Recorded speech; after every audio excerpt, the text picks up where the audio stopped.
ಸಾಯಿ ಶ್ರೀಂ ಸಾಯಿ ಜೈ ಜೈ ಸಾಯಿ ಸದ್ಗುರು ಸಾಯಿ. ಓಂ ಸಾಯಿ ಶ್ರೀಂ ಸಾಯಿ ಜೈ ಜೈ ಸಾಯಿ ಸದ್ಗುರು ಸಾಯಿ. ಹೇಮಾಡಪಂತ ವಿರಚಿತ ಶ್ರೀ ಸಾಯಿ ಸಚ್ಚರಿತೆ 30ನೇ ಅಧ್ಯಾಯ. ವಾಣಿಯ ಕಾಕಾಜಿ ವೈದ್ಯ, ಮುಂಬಯಿಯ ರಾಮಲಾಲ. ಶಾಂತಿ ಸಾಗರರು, ಭಕ್ತ ಪರಿಪಾಲರೂ ಆದ ಸಾಯಿಯವರಿಗೆ ಪ್ರಣಾಮ. ಅವರ ದರ್ಶನ ಮಾತ್ರದಿಂದಲೇ ಸಂಸಾರ ಸಾಗರದ ಹೆದರಿಕೆಯು ನಾಶವಾಗಿ ನಮ್ಮ ವಿಪತ್ತುಗಳೆಲ್ಲವೂ ದೂರವಾಗುತ್ತದೆ. ಅವರು ಮೂಲತಃ ನಿರ್ಗುಣರು. ಭಕ್ತರಿಗೋಸ್ಕರ ಅವರು ರೂಪ ತಾಳಿದರು. ತಮ್ಮ ಭಕ್ತರಿಗೆ ಆತ್ಮಜ್ಞಾನವನ್ನು ಕೊಡುವುದೇ ಅವರ ಧ್ಯೇಯ. ಆದರೆ ಸಾಯಿಬಾಬಾ ಅವರಿಗೆ ಈ ಧ್ಯೇಯ ಸ್ವಾಭಾವಿಕವಾಗಿ ಇದ್ದಿತು. ಅವರ ಪಾದಗಳಲ್ಲಿ ಆಶ್ರಯ ಪಡೆದವರ ಕಷ್ಟಗಳೆಲ್ಲವೂ ದೂರವಾಗುತ್ತಿದ್ದವು. ಅನೇಕರು ಬಾಬಾ ಅವರನ್ನು ಸ್ಮರಿಸಿಕೊಂಡು ಅನೇಕ ಕಡೆಗಳಿಂದ ಬಂದು ಅವರ ಸಮ್ಮುಖದಲ್ಲಿ ಧರ್ಮಗ್ರಂಥಗಳನ್ನು ಪಾರಾಯಣ ಮಾಡುತ್ತಿದ್ದರು. ಗಾಯತ್ರಿ ಮಂತ್ರವನ್ನು ಜಪಿಸುತ್ತಿದ್ದರು. ಗುಣಹೀನರಾದ ನಮಗೆ ಭಕ್ತಿಯೇ ಗೊತ್ತಿರುವುದಿಲ್ಲ. ಇತರರು ಕೈಬಿಟ್ಟರೂ ಸಹ ಸಾಯಿಬಾಬಾ ಅವರು ನಮ್ಮನ್ನು ಕೈಬಿಡುವುದಿಲ್ಲ ಎಂಬುದು ನಮಗೆ ತಿಳಿದಿದೆ. ಅವರ ದಯೆಯನ್ನು ಪಡೆದವರು ವಿಚಾರ, ವಿವೇಕ ಎಂಬ ಜ್ಞಾನ ಸಂಪಾದನೆ ಮಾಡುತ್ತಾರೆ. ಸಾಯಿಬಾಬಾ ಅವರಿಗೆ ಭಕ್ತರ ಬಯಕೆಗಳು ತಿಳಿದಿವೆ. ಅದನ್ನು ಅವರು ಕೈಗೂಡಿಸುತ್ತಾರೆ. ಆದುದರಿಂದ ನಾವು ಅವರನ್ನು ಪ್ರಾರ್ಥಿಸಿ ಅವರ ಮುಂದೆ ಧ್ಯಾನಾಸೀನರಾಗೋಣ. ನಮ್ಮ ತಪ್ಪುಗಳನ್ನೆಲ್ಲವನ್ನೂ ಕ್ಷಮಿಸಿ ನಮ್ಮನ್ನು ಅವರು ಪ್ರೇಮದಿಂದ ಮುಕ್ತ ಮಾಡಲಿ. ಬಾಬಾ ಅವರನ್ನು ಪ್ರಾರ್ಥಿಸಿದರೆ ಅವರ ದಯೆಯಿಂದ ನಮ್ಮ ಕಷ್ಟಗಳೆಲ್ಲವೂ ಪರಿಹಾರವಾಗುವು. ದಯಾಸಾಗರರಾಗದ ಶ್ರೀ ಸಾಯಿಬಾಬಾ ತಮ್ಮನ್ನು ಅನುಗ್ರಹಿಸುವುದರ ಫಲವೇ ಶ್ರೀ ಸಾಯಿ ಚರಿತ್ರೆ ಎಂದು ಹೇಳಿದ್ದಾರೆ ಶ್ರೀ ಹೇಮಾಡಪಂತ. ಇಲ್ಲದಿದ್ದರೆ ತಮಗೆ ಇಂಥ ಕಾರ್ಯವನ್ನು ಕೈಗೊಳ್ಳುವ ಯೋಗ್ಯತೆ ಇರಲಿಲ್ಲವೆಂದು ಅವರು ಒಪ್ಪಿಕೊಂಡಿದ್ದಾರೆ. ಆದರೆ ಸಾಯಿಬಾಬಾ ಅವರೇ ಸಮಸ್ತ ಹೊಣೆಯನ್ನು ಹೊತ್ತಿದ್ದರಿಂದ ಅವರಿಗೆ ಕಾರ್ಯದ ಭಾರವೇ ಗೊತ್ತಾಗಲಿಲ್ಲ. ಕಷ್ಟಪಡಬೇಕಾಗಿರಲಿಲ್ಲ. ಶಕ್ತಿಯುತವಾದ ಜ್ಞಾನ ಜ್ಯೋತಿಯು ನುಡಿ ಮತ್ತು ಲೇಖನಿಯನ್ನು ಪ್ರೇರೇಪಿಸುತ್ತಿರುವಾಗ ಅನುಮಾನಕ್ಕೆ ಆಸ್ಪದವಿಲ್ಲ. ಸಾಯಿಬಾಬಾ ಅವರು ಹೇಮಾಡಪಂತರ ಸೇವೆಯನ್ನು ಪುಸ್ತಕ ರೂಪದಲ್ಲಿ ಪಡೆದರು. ಇದು ಅವರ ಪೂರ್ವಜನ್ಮದ ಪುಣ್ಯ ವಿಶೇಷವೇ ಸರಿ. ಈ ಕೆಳಗಿನ ಕಥೆಯು ಬರೀ ಕಥೆಯಲ್ಲ, ಅಮೃತ. ಇದನ್ನು ಸ್ವಾದಿಸುವವರಿಗೆ ಸಾಯಿಬಾಬಾ ಅವರ ದಿವ್ಯ ಶಕ್ತಿ, ಮಹತ್ವ ಮತ್ತು ಸರ್ವಜ್ಞತ್ವ ಅರ್ಥವಾಗುವುದು. ವಾದ ಮಾಡಲಿಚ್ಛಿಸುವವರು ಈ ಕಥೆಯನ್ನು ಓದದಿರುವುದೇ ಮೇಲು. ಇಲ್ಲಿ ಬೇಕಾಗಿರುವುದು ತರ್ಕವಲ್ಲ, ನಿಶ್ಚಲ ಭಕ್ತಿ ಮತ್ತು ದೃಢ ವಿಶ್ವಾಸ. ಯಾರು ಸಂತರ ಭಕ್ತರೋ ಅಂಥವರಿಗೆ ಈ ಕತೆ ಪ್ರಿಯವೆನ್ನಿಸುತ್ತದೆ. ಇತರರಿಗೆ ಅದು ಕಟ್ಟುಕತೆಯಂತೆ ತೋರುತ್ತದೆ. ವಾಣಿಯ ಕಾಕಾಜಿ ವೈದ್ಯ. ನಾಸಿಕ ಜಿಲ್ಲೆಯ ವಾಣಿಯಲ್ಲಿ ಕಾಕಾಜಿ ವೈದ್ಯರೊಬ್ಬರು ಇದ್ದರು. ಅವರು ಅಲ್ಲಿಯ ಸಪ್ತಶೃಂಗ ದೇವತೆಗಳ ಆರಾಧಕರಾಗಿದ್ದರು. ಅವರಿಗೆ ಕಷ್ಟಗಳ ಮೇಲೆ ಕಷ್ಟಗಳು ಬಂದು ಮನಸ್ಸು ಸ್ಥಿಮಿತದಲ್ಲಿ ಇರಲಿಲ್ಲ. ಒಂದು ದಿನ ಸಂಜೆ ದೇವತೆಯ ಗುಡಿಗೆ ಹೋಗಿ ತಮ್ಮ ಚಿಂತೆಯನ್ನು ಹೋಗಲಾಡಿಸಿ ಮನಸ್ಸಿಗೆ ಶಾಂತಿ ದೊರಕಿಸೋ ಎಂದು ದೇವಿಗೆ ಪ್ರಾರ್ಥಿಸಿದರು. ದೇವತೆಯು ಅವರ ಭಕ್ತಿಗೆ ಮೆಚ್ಚಿ ಅದೇ ರಾತ್ರಿ ಅವರ ಸ್ವಪ್ನದಲ್ಲಿ ಗೋಚರವಾಗಿ, ನೀನು ಬಾಬಾ ಅವರಲ್ಲಿಗೆ ಹೋಗು, ಶಾಂತಿ ದೊರೆಯುತ್ತದೆ ಎಂದು ಹೇಳಿದಳು. ಈ ಬಾಬಾ ಯಾರು ಎಂದು ಕೇಳುವಷ್ಟರಲ್ಲಿ ಅವರು ಎಚ್ಚೆತ್ತರು. ನಂತರ ಬಾಬಾ ಅಂದರೆ ತ್ರಯಂಬಕೇಶ್ವರ ಎಂದು ಭಾವಿಸಿ ಅವರು ಅಲ್ಲಿಗೆ ಹೋಗಿ 10 ದಿನಗಳವರೆಗೆ ನೆಲೆಸಿದರು. ಅಲ್ಲಿರುವಾಗ ಪ್ರತಿದಿನವೂ ಸ್ನಾನ ಮಾಡಿ ಶಿವಲಿಂಗಕ್ಕೆ ಅಭಿಷೇಕ ಮಾಡಿ ಪೂಜಿಸುತ್ತಿದ್ದರು. ಆದರೂ ಶಾಂತಿ ದೊರೆಯಲಿಲ್ಲ. ಅನಂತರ ತಮ್ಮ ಊರಿಗೆ ಮರಳಿ ಬಂದು ಪುನಃ ದೇವತೆಯನ್ನು ಪ್ರಾರ್ಥಿಸಿದರು. ಅದೇ ರಾತ್ರಿ ಆ ದೇವತೆ ಮತ್ತೆ ಕನಸಿನಲ್ಲಿ ಕಾಣಿಸಿಕೊಂಡು, ತ್ರಯಂಬಕೇಶ್ವರಕ್ಕೆ ಏಕೆ ಹೋದೆ?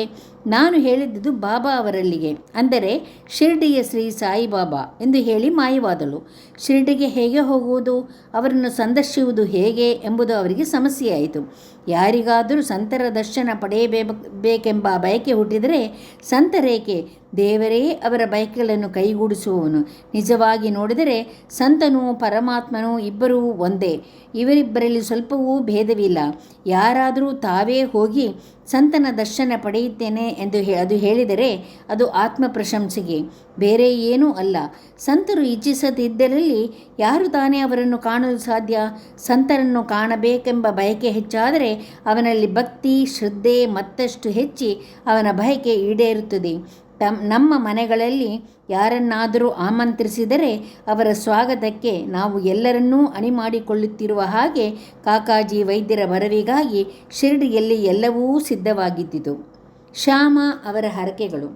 ಕಾಕಾಜಿಯವರು ಈ ರೀತಿ ಯೋಚಿಸುತ್ತಿರುವಾಗ ಅವರನ್ನು ಶಿರಡಿಗೆ ಕರೆದುಕೊಂಡು ಹೋಗಲೋಸ್ಕ ಅಪರಿಚಿತೊಬ್ಬನು ಅವರ ಮನೆಗೆ ಬಂದನು. ಅವರೇ ಬಾಬಾರವರ ಪರಮ ಭಕ್ತೆ ಶ್ಯಾಮ. ಅವರು ಈ ಸಮಯಕ್ಕೆ ಸರಿಯಾಗಿ ಕಾಕಾಜಿಯವರ ಮನೆಗೆ ಹೇಗೆ ಬಂದರು ಎಂಬುದನ್ನು ಈಗ ನೋಡೋಣ. ಚಿಕ್ಕಂದಿನಲ್ಲಿ ಶ್ಯಾಮ ಅವರಿಗೆ ಬಹಳ ಜ್ವರ ಬಂದಾಗ ಅವರ ತಾಯಿಯು ಮಗನಿಗೆ ಗುಣವಾಗಲಿ ಎಂದು ತಮ್ಮ ಕುಲದೇವತೆಯಾದ ಸಪ್ತಶೃಂಗಿಗೆ ಹರಕೆಯನ್ನು ಹೊತ್ತಿದ್ದರು. ಅಂದರೆ ಜೊತೆಯಲ್ಲಿ ಮಗುವನ್ನು ಕರೆದುಕೊಂಡು ಬಂದು ದೇವಿಯ ಪಾದಗಳಿಗೆ ಅರ್ಪಿಸಿ ಸೇವೆ ಮಾಡುತ್ತೇನೆಂದು ಬೇಡಿಕೊಂಡಿದ್ದರು. ಕೆಲವು ದಿನಗಳ ಮೇಲೆ ಅವರಿಗೆ ತಮ್ಮ ಎರಡೂ ಸ್ತನಗಳಲ್ಲಿ ರೋಗವಾಗಿ ಬಹಳ ನೋವನ್ನು ಅನುಭವಿಸಿದರು. ಆಗ ಅವರು ಸಪ್ತಶೃಂಗಿಗೆ ಬೆಳ್ಳಿಯ ಸ್ತನಗಳನ್ನು ಮಾಡಿಸಿ ಅರ್ಪಿಸುವೆನೆಂದು ಬೇಡಿಕೊಂಡಿದ್ದರು. ಆದರೆ ಆ ಎರಡೂ ಹರಕೆಗಳನ್ನು ಪೂರೈಸಿರಲಿಲ್ಲ. ಕಡೆಗೆ ಅವರು ಮರಣಾವಸ್ಥೆಯಲ್ಲಿದ್ದಾಗ ಮಗ ಶ್ಯಾಮನನ್ನು ಕರೆದು ಈ ಹರಕೆಗಳನ್ನು ಪೂರೈಸಲು ಹೇಳಿ ಅವರಿಂದ ವಚನ ತೆಗೆದುಕೊಂಡು ಪ್ರಾಣ ಬಿಟ್ಟರು. ಕೆಲವು ದಿನಗಳ ನಂತರ ಶ್ಯಾಮ ಇದೆಲ್ಲವನ್ನು ಮರೆತು ಬಿಟ್ಟಿದ್ದರು. ಹೀಗೆ 30 ವರ್ಷಗಳು ಕಳೆದವು. ಆ ಕಾಲಕ್ಕೆ ಸರಿಯಾಗಿ ಪ್ರಸಿದ್ಧ ಜ್ಯೋತಿಷಿಯೊಬ್ಬರು ಶಿರಡಿಗೆ ಬಂದು ತಂಗಿದ್ದರು. ಅವರು ಹೇಳಿದ ಭವಿಷ್ಯವು ಶ್ರೀಮಾನ್ ಬೂಟಿ ಮತ್ತಿತರ ವಿಷಯಗಳಲ್ಲಿ ನಿಜವಾಗಿತ್ತು. ಶ್ಯಾಮ ಅವರ ತಮ್ಮ ಬಾಪೂಜಿಯವರಿಗೆ ಈ ಜ್ಯೋತಿಷನ್ನು ತೋರಿಸಿ, ನಿಮ್ಮ ಅಣ್ಣ ಸಪ್ತಶೃಂಗಿಗೆ 2 ಹರಕೆಗಳನ್ನು ಸಲ್ಲಿಸುವೆನೆಂದು ನಿಮ್ಮ ತಾಯಿಗೆ ವಾಗ್ದಾನ ಮಾಡಿರುತ್ತಾರೆ, ಆದರೆ ಅವುಗಳನ್ನು ಇನ್ನೂ ಸಲ್ಲಿಸಲಿಲ್ಲ ಎಂದು ಹೇಳಿದರು. ಬಾಪಾಜಿಯು ಶ್ಯಾಮ ಅವರಿಗೆ ಈ ಬಗ್ಗೆ ತಿಳಿಸಿದರು. ಇನ್ನು ಕಾಲ ವಿಳಂಬ ಮಾಡುವುದು ಸರಿಯಲ್ಲ ಎಂದು ತಿಳಿದು ಶ್ಯಾಮ ಅಕ್ಕಸಾಲಿಗನ ಬಳಿಗೆ ಹೋಗಿ 2 ಬೆಳ್ಳಿಯ ಸ್ತನಗಳನ್ನು ಮಾಡಿಸಿದರು. ನಂತರ ತಮ್ಮ ಸಪ್ತಶೃಂಗಿ ಎಂದು ಭಾವಿಸಿದ್ದ ಬಾಬಾ ಹತ್ತಿರ ಹೋಗಿ ಅವುಗಳನ್ನು ಅವರ ಮುಂದಿಟ್ಟು ತಮ್ಮನ್ನು ಕೃತಾರ್ಥರನ್ನಾಗಿ ಮಾಡುವಂತೆ ಬೇಡಿದರು. ಆಗ ಬಾಬಾರವರು, ನೀನೇ ಸ್ವತಃ ವಾಣಿಗೆ ಹೋಗಿ ಸಪ್ತಶೃಂಗಿಯ ದೇವಿಗೆ ಅವುಗಳನ್ನು ಅರ್ಪಿಸಿ ಬಾ ಎಂದರು. ಈ ರೀತಿ ಬಾಬಾರವರ ಆಶೀರ್ವಾದವನ್ನು ಪಡೆದು ವಾಣಿಗೆ ಬಂದು ಅರ್ಚಕರನ್ನು ಹುಡುಕುತ್ತಾ ಕಾಕಾಜಿ ಕಡೆಗೆ ಬಂದರು. ಆಗ ಕಾಕಾಜಿಯವರಿಗೂ ಬಾಬಾ ಅವರನ್ನು ಕಾಣಬೇಕೆಂಬ ಕಳವಳ ಹೆಚ್ಚಾಗಿತ್ತು. ಆ ಸಮಯಕ್ಕೆ ಸರಿಯಾಗಿ ಶ್ಯಾಮ ಕಾರ್ಯಾರ್ಥವಾಗಿ ಅಲ್ಲಿಗೆ ಬಂದರು. ಕಾಕಾಜಿಯವರು ಶ್ಯಾಮ ಅವರ ಊರು ಕುಲ ಮತ್ತು ಗೋತ್ರಗಳನ್ನು ವಿಚಾರಿಸಿ ನಂತರ ಅವರನ್ನು ಆನಂದದಿಂದ ತಬ್ಬಿಕೊಂಡರು. ಅವರ ಪ್ರೀತಿ ಚಿಮ್ಮಿತು. ಶ್ಯಾಮ ತಮ್ಮ ಹರಕೆ ಪೂರೈಸಿ ಪೂಜೆ ಮುಗಿಸಿದ ನಂತರ ಇಬ್ಬರೂ ಸಾಯಿ ಲೀಲೆಗಳ ಕುರಿತು ಮಾತನಾಡಿದರು. ನಂತರ ಇಬ್ಬರೂ ಶಿರಡಿಗೆ ಹೊರಟರು. ಮಸೀದಿ ತಲುಪಿದ ಕೂಡಲೇ ಕಾಕಾಜಿಯವರು ಬಾಬಾ ಅವರ ಪಾದಗಳಿಗೆ ನಮಸ್ಕರಿಸಿದರು. ದೇವತೆಯ ವಾಣಿಯಂತೆ ಬಾಬಾರವ ದರ್ಶನ ಪಡೆದ ಮರುಕ್ಷಣದಲ್ಲಿಯೇ ಅವರ ಮನಸ್ಸು ನೆಮ್ಮದಿ ಪಡೆಯಿತು. ಅವರು ಆನಂದ ಪರವಶರಾದರು. ಆಗ ಕಾಕಾಜಿ, ಇದೆಂತಹ ಅದ್ಭುತ ಶಕ್ತಿ! ಬಾಬಾ ಏನನ್ನೂ ಹೇಳಲಿಲ್ಲ, ಪ್ರಶ್ನೋತ್ತರಗಳಿಲ್ಲ, ಆಶೀರ್ವಾದ ಹೇಳಲಿಲ್ಲ, ಕೇವಲ ದರ್ಶನ ಮಾತ್ರದಿಂದಲೇ ನನಗೆ ಇಷ್ಟು ಸಂತೋಷ ಆಯಿತು ಎಂದುಕೊಂಡರು.